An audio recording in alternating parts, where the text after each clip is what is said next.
Hello guys, most welcome. हम कर रहे हैं कॉर्पोरेट अकाउंटिंग, चैप्टर नंबर हमारा 6 चल रहा है, that is financial statement of a company. ये चैप्टर बहुत इंपॉर्टेंट है अगर आपको कॉर्पोरेट अकाउंटिंग का कोई भी चैप्टर समझना हो तो।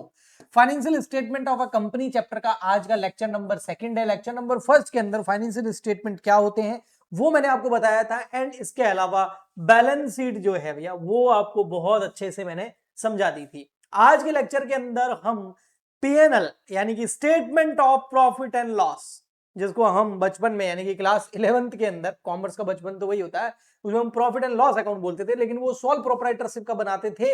अगर आप क्लास 12th के अंदर पढ़े हैं financial statement of a company के अंदर, देखो नाम ही क्या है, financial statement of a company, तो उसमें प्रॉफिट एंड लॉस अकाउंट नहीं बनता है, वहां बनता है statement of profit and loss.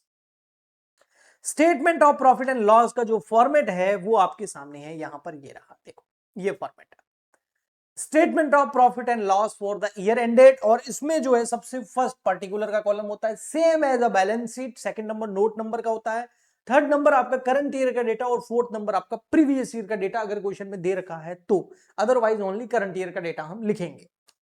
इसके अंदर मामला ऐसा है भैया, अगर आपको प्रॉफिट कैलकुलेट करना है, क्योंकि स्टेटमेंट किसका है, प्रॉफिट एंड लॉस का। स्टेटमेंट हमेशा इस तरीके का होता है, ठीक है, इसमें डेबिट क्रेडिट नहीं होता है। जैसे कि बैलेंस शीट भी एक स्टेटमेंट है, कैश फ्लो भी एक स्टेटमेंट है। ओके, सबसे फर्स्ट इसमें आता है रेवेन्यू फ्रॉम ऑपरेशन। अब रेवेन्यू फ्रॉम ऑपरेशन का मतलब क्या है, अगर मैन्युफैक्चरिंग कंपनी है, ट्रेडिंग कंपनी है, प्रोडक्ट बना के बेचती है या फिर प्रोडक्ट बनाया बनाया खरीदती है और उसको बेचती है, तो उसके लिए सेल्स रेवेन्यू फ्रॉम ऑपरेशन।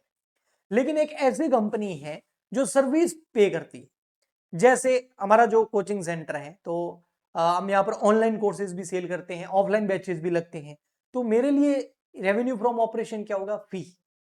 ऐसे कैसे कोई बैंकिंग कंपनी है, कोई फिनेंस कंपनी है, उसके लिए रेवेन्यू फ्रॉम ऑपरेशन क्या होगा, वो कुछ बेच थोड़ी रही है, या तो वो कुछ सर्विस प्रोवाइड कर रही है ना, या फिर कोई लोन दे रही है, उसके ऊपर इंटरेस्ट कमा रही है, इंटरेस्ट रिसीव कर रही है, या इन्वेस्टमेंट करके डिविडेंड रिसीव कर रही है, तो उसके लिए इंटरेस्ट रिसीव करना रेवेन्यू फ्रॉम ऑपरेशन होगा। तो रेवेन्यू फ्रॉम ऑपरेशन सेल्स होगा या कुछ और होगा, डिपेंड करता आपकी कंपनी कैसी है। अगर मैन्युफैक्चरिंग और ट्रेडिंग कंपनी है तो सेल्स रेवेन्यू फ्रॉम ऑपरेशन है। अगर आपकी कोई कंपनी सर्विस प्रोवाइड करती है या फिर आपकी कंपनी जो है बैंकिंग कंपनी है, फाइनेंस कंपनी है, तो उस केस में इंटरेस्ट या डिविडेंड जो रिसीव होगा वो रेवेन्यू फ्रॉम ऑपरेशन होगा। अब एक एग्जांपल बताता हूं। फॉर एग्जांपल के लिए, एक है मैन्युफैक्चरिंग कंपनी। अब वो मैन्युफैक्चरिंग कंपनी दो काम करती है, एक तो क्या करती है, प्रोडक्ट बना करके बेचती है, इसके अलावा उसने कुछ लोगों को पैसा उधार दिया हुआ है या कुछ शेयर्स परचेज कर रखे हैं, किसी दूसरी कंपनी में इन्वेस्ट कर रखा है, वहां से कुछ डिविडेंड मिल रहा है, किसी को पैसे उधार दे रखे वहां से कुछ इंटरेस्ट मिल रहा है। तो बताइए क्या करेंगे। तो मैन्युफैक्चरिंग कंपनी के केस में जो मैन्युफैक्चरिंग कंपनी गुड्स बेच के पैसा कमा रही है वो रेवेन्यू फ्रॉम ऑपरेशन यानी कि सेल्स यहां आएगा, और इंटरेस्ट वगैरह जो रिसीव हो रहा है वो यहां आएगा, अदर इनकम में आएगा। बट अगर फाइनेंस कंपनी हो तो उसका मेन काम ही क्या है, उसका मेन काम ही है लोन देना और इंटरेस्ट कमाना, तो वो इसमें आएगा interest from revenue. Revenue from operation यानी कि ऑपरेशन का मतलब यहां पर है कि आप जो बिजनेस को ऑपरेट कर रहे हो उससे जो कमाई हो रही, आपकी मेन कमाई क्या है। तो बैंकिंग कंपनी की मेन कमाई इंटरेस्ट रिसीव करना है, तो यहां आएगा। मैन्युफैक्चरिंग और ट्रेडिंग कंपनी की मेन जो एक्टिविटी है, मेन जो बिजनेस है, वो गुड्स को बेचना है, तो वो यहां आएगा, रेवेन्यू फ्रॉम ऑपरेशन में सेल आएगा। इसके अलावा जो अदर आपकी कमाई हो रही है वो अदर इनकम में आएगी। ओके जी, ठीक। और फिर क्या होगा, आप रेवेन्यू फ्रॉम ऑपरेशन यहां लिखोगे, फिर आप अदर इनकम यहां लिखोगे, तो आ जाएगा आपका थर्ड नंबर टोटल रेवेन्यू। ये फर्स्ट और सेकंड जो है इसको क्या करोगे, प्लस करोगे, तो थर्ड नंबर आ जाएगा, भाई टोटल कमाई आपकी इतनी। फिर इसमें से आपको फोर्थ नंबर एक्सपेंसेस लेस करने होंगे। देखो टोटल एक्सपेंसेस लेस करोगे तो फिफ्थ नंबर आ जाएगा profit before tax. Profit before tax कैसे आएगा, ये जो टोटल रेवेन्यू है यानी कि जो थर्ड नंबर है, इसमें से फोर्थ नंबर यानी कि खर्चे लेस कर दो। टोटल कमाई में से टोटल खर्चे लेस कर दो, यानी कि थर्ड माइनस फोर्थ। थर्ड क्या है, टोटल रेवेन्यू, इसमें से लेस कर दो फोर्थ क्या, एक्सपेंसेस। इन दोनों को जोड़ा तो टोटल रेवेन्यू आ गया। टोटल रेवेन्यू में से खर्चे लेस किए तो प्रॉफिट बिफोर टैक्स आ जाएगा, उसमें से टैक्स लेस कर देंगे तो प्रॉफिट आफ्टर टैक्स आ जाएगा। बट ये जो एक्सपेंसेस है ये कौन कौन से, तो इसमें एक है कॉस्ट ऑफ मटेरियल कंज्यूम्ड, कि आपकी अगर मैन्युफैक्चरिंग कंपनी है तो ये आएगा कॉस्ट ऑफ मटेरियल कंज्यूम। आप मैन्युफैक्चरिंग कर रहे हैं तो वहां पर कितना मटेरियल कंज्यूम कर लिया गया, कॉस्ट ऑफ मटेरियल कंज्यूम निकालना बहुत इजी है, आप ओपनिंग स्टॉक ले लो, उसमें कितना रॉ मटेरियल परचेज किया वो ऐड कर दो और क्लोजिंग रॉ मटेरियल लेस कर दो। तो opening stock of raw material plus purchases of raw material minus closing stock of raw material, तो आपके पास आ जाएगा cost of material consume. Purchase of stock in trade कैसे आएगा? Purchase of stock in trade का मतलब क्वेश्चन में आपको stock in trade कितना खरीदा है वो लेना। स्टॉक इन ट्रेड का मतलब होता है, देखो, एक होता है रॉ मटेरियल, एक होता है वर्क इन प्रोग्रेस, एक होता है फिनिश गुड्स, एक होता है stock in trade. Raw material का मतलब होता है कच्चा माल, वो यहां लिखना है ओपनिंग में से परचेज ऐड करके और क्लोजिंग लेस करके। अच्छा, इसके अलावा वर्क इन प्रोग्रेस का मतलब होता है ऐसा गुड्स जो अभी तक अधूरा है, ना वो कच्चा है ना तैयार है। फिनिश गुड्स का मतलब तैयार। एसआईटी यानी कि स्टॉक इन ट्रेड का मतलब होता है, अधिकतर ट्रेडिंग कंपनीज के पास में होता है कि आपने तैयार माल परचेज किया और उसको बेच रहे हो, आप प्रोडक्शन नहीं कर रहे हो, मैन्युफैक्चरिंग नहीं कर रहे, तो आपने कितना गुड्स परचेज किया था, ऐसा वो है purchase of stock in trade. उसके बाद में आपको ये है आपका, मान लेते हैं ए नंबर, ये हो गया बी नंबर, ये है सी नंबर। सी नंबर है change in inventories of finish goods, work in progress and stock in trade. यानी कि इन्वेंटरीज में कितना चेंज हुआ है, तीन तरह की इन्वेंटरीज में, फिनिश गुड्स की इन्वेंटरीज में कितना चेंज हुआ, वर्क इन प्रोग्रेस की इन्वेंटरी में कितना चेंज हुआ और एसआईटी की इन्वेंटरी में कितना चेंज हुआ। यहां पर रॉ मटेरियल नहीं लिया है क्योंकि वो ऊपर ही आ चुका है। ये चेंज कैसे निकालेंगे? आप क्या करो, ओपनिंग स्टॉक ले लो फिनिश गुड्स का, वर्क इन प्रोग्रेस का और एसआईटी का, और उसमें से लेस कर दो closing stock of finish goods, work in progress और एसआईटी। तो ओपनिंग में से क्लोजिंग स्टॉक लेस करोगे तो जो भी प्लस माइनस में आंसर आएगा उसको यहां लिख देना। फिर आता है employ benefit expenses. Employ benefit expenses में एम्प्लॉयज को सैलरी दे रहे हो, एम्प्लॉयज को जो भी कंपनसेशन आप दे रहे हो वो सब यहां आ जाएगा। फाइनेंस कॉस्ट में आ जाएगा आपने जो भी लोन वगैरह ले रखे हैं उसके ऊपर जो आप इंटरेस्ट पे करते हो। तो ये आपका A B C D E और ये एफ और ये जी। एफ नंबर पे आ जाएगा डेप्रिसिएशन, यानी कि जो टेंजिबल एसेट्स है, प्रॉपर्टी प्लांट और इक्विपमेंट, पीपीई मैंने बोला था, जिसमें आपका बिल्डिंग आ गया, प्लांट आ गया, मशीनरी आ गई, फर्नीचर आ गया, उसके ऊपर जो आप डेप्रिसिएशन लगाते हैं वो यहां आ जाएगा।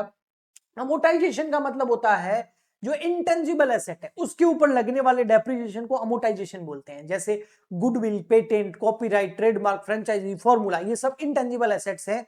इनके इन इंटेंजिबल एसेट्स को जब हम राइट ऑफ करते हैं ना, कम करते हैं ना, तो उसको अमोटाइजेशन बोलते हैं।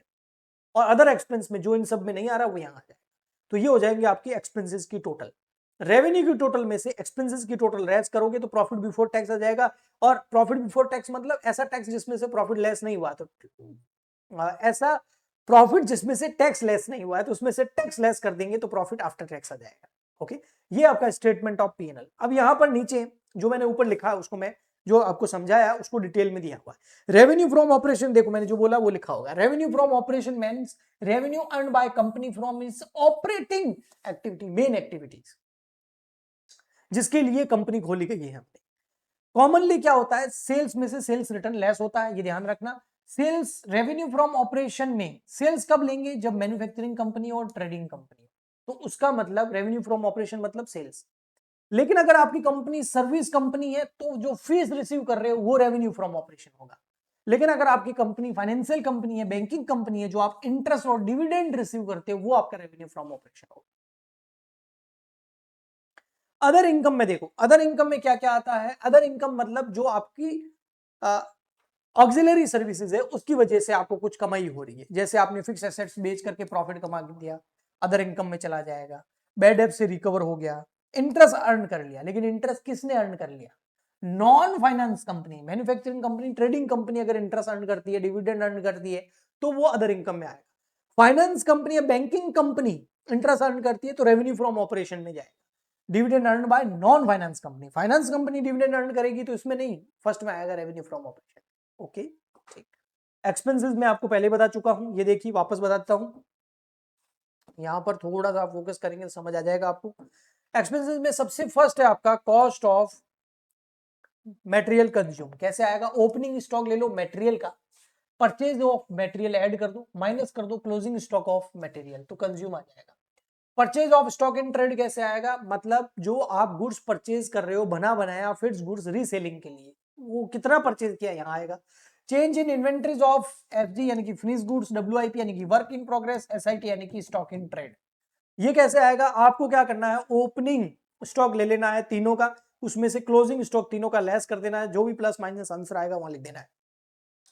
एम्प्लॉय बेनिफिट एक्सपेंसेस में आपके wages, salaries, bonus, leave engagement, staff welfare expenses, employ से रिलेटेड सारे खर्चे यहाँ आ जाएंगे। उसके बाद अलावा आता है फाइनेंस कॉस्ट, अगर आपने कोई लोन वगैरह ले रखा है तो उसके ऊपर जो भी आपको इंटरेस्ट वगैरह पे करना पड़ रहा है यहाँ आ जाएगा। और इसके बाद में अगला हमारा है last, second last, depreciation. Depreciation में बता चुका हूं, डेप्रिसिएशन जो है वो आपके फिक्स एसेट्स पे लगता है और अमोर्टाइजेशन जो है आपका इंटेंजिबल एसेट्स के ऊपर लगता है, इंटेंजिबल फिक्स एसेट्स के ऊपर।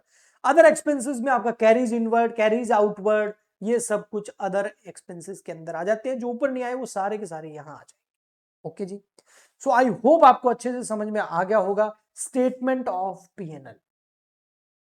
अब हम नेक्स्ट लेक्चर के अंदर स्टार्ट करेंगे आपका new chapter financial statement of a company के अंदर कॉर्पोरेट अकाउंटिंग के पॉइंट ऑफ व्यू से बोलूं तो बैलेंस शीट मोस्ट इंपोर्टेंट है, आप उसको अच्छे से प्रिपेयर कर लेना। हम मिलते हैं नेक्स्ट लेक्चर में, आज के लिए इतना ही, तब तक के लिए goodbye and thank you.